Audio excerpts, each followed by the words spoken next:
नमस्कार, Ajit web TV देख रहे सभी दर्शकों का स्वागत है। मैं रोहिणी ओब्रॉय और आप देख रहे हैं खबरों के आईने से। इस वक्त स्टूडियो में हमारे साथ मौजूद हैं अजीत समाचार से न्यूज एडिटर विकास सचदेवा जी। विकास जी, मैं स्टूडियो में आपका बहुत बहुत स्वागत करती हूँ। धन्यवाद। तो आज के कार्यक्रम की शुरुआत हम अपने कुछ खास मुद्दों से करेंगे। विकास जी, सबसे पहले हम बात करेंगे पाकिस्तान के बारे में। जी। पाकिस्तान जो है काफ़ी तंगहाली परेशानी से जूझ रहा है। बिल्कुल। पाकिस्तान ने बेल आउट जो पैकेज है इसको लेकर आईएमएफ के साथ किसी भी समझौते पर अंतिम रूप जो है वो नहीं दे सका है। जी जी। इन दोनों दलों के बीच 10 दिन के लिए जो बातचीत हुई थी उसके बारे में भी मतलब कि कहा जा रहा है कि वो बेनतीजा रही है। इसके बारे में आप क्या कहना चाहेंगे? आईएमएफ जो है इंटरनेशनल मॉनेटरी फंड, जिसको हम अंतर्राष्ट्रीय मुद्रा कोष कहते हैं, असल में बात क्या है कि पिछले काफी लंबे अरसे से पाकिस्तान में आर्थिक स्थिति जो है वो बहुत ज्यादा बद से बदतर होती गई है। बिल्कुल, बिल्कुल। और जब शहबाज शरीफ की सरकार ने सत्ता संभाली तो उस वक्त तक पाकिस्तान की जो आर्थिक हालत है बहुत ही पतली हो चुकी थी। बिल्कुल। बहुत ज्यादा वहां पर महंगाई, हर चीज महंगी है वहां पर। और यहाँ तक कि पाकिस्तान सरकार के पास जो अपना उनका भंडार है, विदेशी मुद्रा का भंडार, उसका भी वो बिल्कुल खत्म होने के कगार पर है। तो इस संबंध में वहां पर इन्होंने क्या किया कि अंतर्राष्ट्रीय मुद्रा कोष जो है आईएमएफ से फिर से एक लोन लेने के लिए अर्जी दी, वहां पर उनको अप्रोच किया। तो आईएमएफ जो कि पहले ही पाकिस्तान को बहुत सारी आर्थिक मदद दे चुका है, बिल्कुल।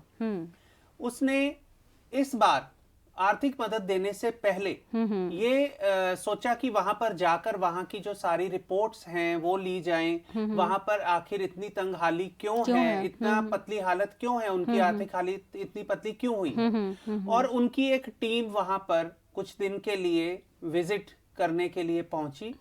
वहां पर उन्होंने पाकिस्तान सरकार की जो डिमांड थी वो 3 अरब डॉलर का 3 अरब डॉलर का उन्होंने ऋण लेने के लिए उनसे एक बार फिर से, क्योंकि जो पहले भी काफी बार ले चुके हैं लेकिन अभी तक उन्होंने कोई भी ऋण उसमें से लौटाया नहीं किया। बिल्कुल। तो उनके पास खुद खाने के लिए कुछ नहीं है, वहां पर सरकार का अपना जो विदेशी मुद्रा भंडार है वो खत्म होता जा रहा है, तो वो वापस कहां से लौटाएंगे? बिल्कुल बिल्कुल। उसी चक्कर में जब आईएमएफ की टीम ने वहां पर सारी तहकीकात की तो उनको पता चला कि यहाँ पर बहुत सारी ऐसी चीजें हैं जिन पर टैक्सेस नहीं हैं, या जो टैक्सेस लगे हुए हैं अगर उनको बढ़ाया जाएगा तो सरकार का जो रेवेन्यू है वो बढ़ेगा, और सरकार का रेवेन्यू बढ़ेगा तो ही आईएमएफ को उसकी किस्तें वापस जाएंगी। बिल्कुल। उन्होंने बिजली पर, पेट्रोल पर, हर तरह की इस जरूरी चीजों पर टैक्स बढ़ाने की सिफारिश की। और उस पर पाकिस्तान सरकार फिलहाल ये सोचकर पीछे हट गई कि अगर ये सारा बोझ जनता पर फिर से डाला जाएगा तो जनता तो सड़कों पर आ सकती है, विद्रोह हो सकता है। इसी वजह से वहां पर ये कश्मकश होती रही, बैठकें चलती रही, मीटिंग्स होती रही, और इसी चक्कर में आईएमएफ की टीम अब वापस चली गई बिना कोई लोन सैंक्शन किए। बिल्कुल बिल्कुल। और उसके बाद अब पाकिस्तान ने वहां पर बिजली में थोड़ा सा टैक्स बढ़ाया है उनके जाने के बाद। तो अभी पाकिस्तान में जो हालात हैं बहुत ही ज्यादा बुरे हालात हैं, कह सकते हैं। हर चीज वहां पर महंगी है। बिल्कुल। और पाकिस्तान सरकार के पास अपनी जनता को जस्टिफाई करने के लिए कोई वजह नहीं है, कोई उनके पास कारण नहीं है कि वो बताएं कि हम क्यों टैक्स बढ़ा रहे हैं, या हमारे पास ये भंडार क्यों खत्म हो रहा है, महंगाई क्यों बढ़ रही है। तो ये आने वाले दिनों में पाकिस्तान के लिए एक नई मुसीबत पैदा कर सकता है। बिल्कुल बिल्कुल। जी विकास जी, बात करेंगे हम बैलून गुब्बारे के बारे में। जी। सोच के ये लगता है कि क्या कौन सा गुब्बारा होगा। तो काफ़ी टाइम से जो है एक गुब्बारा काफ़ी चर्चा में हुआ है। सफ़ेद रंग का गुब्बारा जो है आसमान में दिखाई दे रहा है। कनाडा, अमेरिका में इसको लेकर, इस गुब्बारे को, संदिग्ध गुब्बारे को लेकर दावा किया जा रहा है कि ये चीन की करामात हो सकती है। उसको गिरा भी दिया गया है। पर अगर बात करें तो जो ये गुब्बारा है इसने सरकार और जो प्रशासन है उनकी नींद तक हराम करके रखी हुई है। तो इसके बारे में आप क्या कहना चाहेंगे कि आखिरकार ये कौन सा गुब्बारा इतना देखिए, जो इस तरह के गुब्बारों का जो पहले यूज होता था ये विश्व युद्ध के टाइम पर होता रहा है। जासूसी के लिए या टो लेने के लिए गुब्बारे छोड़ दिए जाते थे, उसमें उपकरण लगा दिए जाते थे, उनके थ्रू जासूसी की जाती थी। लेकिन अब तो बहुत जमाना बदल गया, टेक्निक्स बहुत आगे निकल गई हैं, बहुत कुछ और चेंज हो गया है।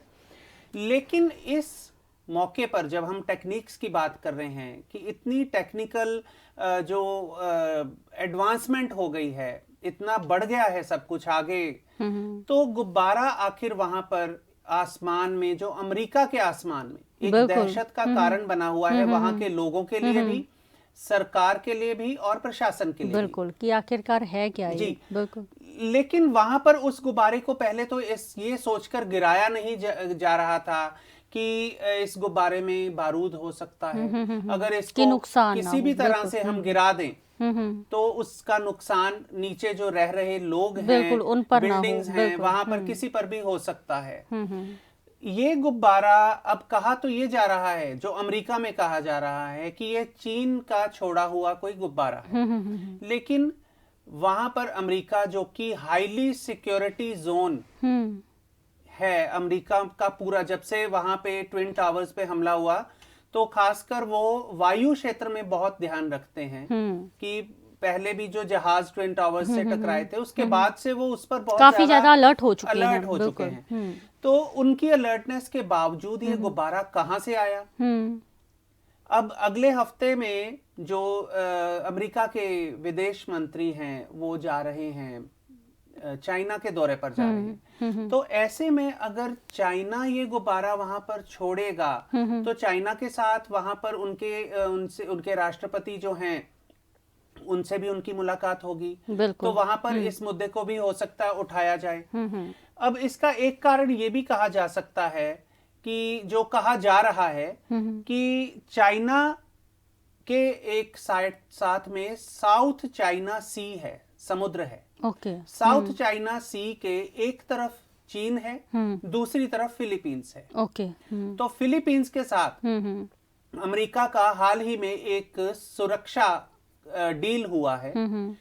उस रक्षा डील में के अनुसार फिलीपींस में अमेरिका को 4 हवाई सेना के अड्डे मिलने वाले हैं। वो अड्डे वो प्रयोग कर सकता है अमेरिका। तो अगर वो वहां पर अमेरिका अपने लड़ाकू विमान तैनात कर देता है तो उससे क्या होगा कि साउथ चाइना सागर जो है, समुद्र है, उसके एक तरफ अमेरिका हो जाएगा, दूसरी तरफ चीन मौजूद हो जाएगा। बिल्कुल। तो चीन की वो घेराबंदी अमेरिका वहां से कर सकता है। इससे भी हो सकता है कि चीन ने नाराज होकर ये काम किया, जासूसी गुब्बारा, बिल्कुल हो सकता है। लेकिन अभी आने वाले दिनों में इसको लेकर क्या हो सकता है या क्या होगा ये तो आने वाला समय ही बताएगा। लेकिन फिलहाल इस पर राजनीति भी बहुत गर्मा चुकी है, अमेरिका में भी और चीन में भी। चीन की तरफ से ये एक बयान भी आया है कि हम एक जिम्मेदार देश हैं और हम ऐसा नहीं कर सकते। लेकिन अमेरिका का जो संदेश है या अमेरिका आने वाले समय में क्या करता है, चाइना के खिलाफ कोई एक्शन लेता है या क्या वो कदम उठाता है, ये समय ही बताएगा। बिल्कुल जी विकास जी। तो अगले मुद्दे पर बात करेंगे राष्ट्रीय भाषा हिंदी के बारे में। जी। कश्मीर में 32 साल के बाद प्राइवेट स्कूलों में हिंदी पढ़ाई जाएगी। काफ़ी समय से वहाँ पर बच्चों ने हिंदी पढ़ना छोड़ दिया था। कहा जा रहा है कि वहाँ पर कोई हिंदी शिक्षक ही नहीं था, जिसके कारण कह लो कि वो भूल भी गए थे इसको। तो इसको लेकर आप क्या कहना चाहेंगे कि इसका क्या काफ़ी ज़्यादा वैसे अच्छा प्रभाव भी है कि हिंदी पढ़ाई जाएगी, तो क्या कहना चाहेंगे आप? देखिए, सबसे पहले तो ये कहना चाहूंगा कि जो कश्मीर है भारत का अभिन्न अंग है। बिल्कुल। और पूरे भारत में हिंदी पढ़ाई जाती है सभी राज्यों में, बिल्कुल। चाहे वो ऑप्शनल सब्जेक्ट के तौर पर स्कूलों में, चाहे वो कंपलसरी सब्जेक्ट के तौर पे, किसी भी तरीके से, लेकिन हिंदी पढ़ाई जाती है। लेकिन 1990 के बाद से कश्मीर में हिंदी नहीं पढ़ाई गई। एक बहुत लंबा अरसा है, 32 साल आप कह सकते हैं, 23वां साल लग गया। 1990 के बाद हिंदी वहां पर नहीं पढ़ाई गई। वहां पर जो सीबीएसई से कुछ जुड़े हुए स्कूल हैं, वहां पर कुछ स्कूलों में हिंदी पढ़ाई जा रही है। 23,000 से ज्यादा वहां पे सरकारी स्कूल हैं, बिल्कुल 3,000 से ज्यादा प्राइवेट स्कूल हैं।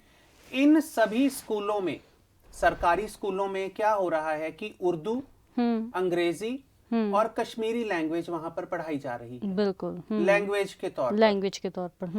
लेकिन हिंदी को लैंग्वेज के तौर पर पूरी तरह से भुला दिया गया था।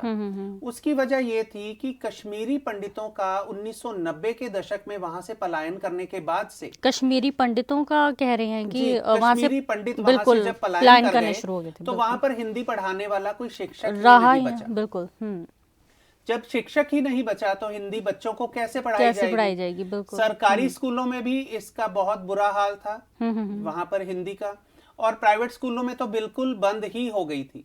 लेकिन अब 32 साल बाद वहां की जो जम्मू कश्मीर की शिक्षा परिषद है, उसने एक कमेटी बनाई है, उसने अपनी सिफारिश भेजी है उस कमेटी ने सरकार को कि वहां पर हिंदी पढ़ानी हम शुरू करना चाहते हैं। उसके लिए शिक्षकों को अपॉइंट किया जाए, हिंदी के शिक्षक रखे जाएं, और उसके अलावा बच्चों को हिंदी की तरफ थोड़ा सा मोटिवेट किया जाए, उनको प्रोत्साहित किया जाए कि राजभाषा है, राष्ट्रीय भाषा है, तो हिंदी के लिए हिंदी का ज्ञान होना चाहिए बच्चों को। और अगर कश्मीर के बच्चे पूरे हिंदुस्तान में कहीं भी जाकर नौकरी के लिए आवेदन करते हैं, कहीं भी उन्होंने कुछ बिजनेस करना है, तो उनको कम से कम एक जो सांझी लैंग्वेज है भारत की, पूरे भारत में चलती है, वो आनी चाहिए। बिल्कुल बिल्कुल।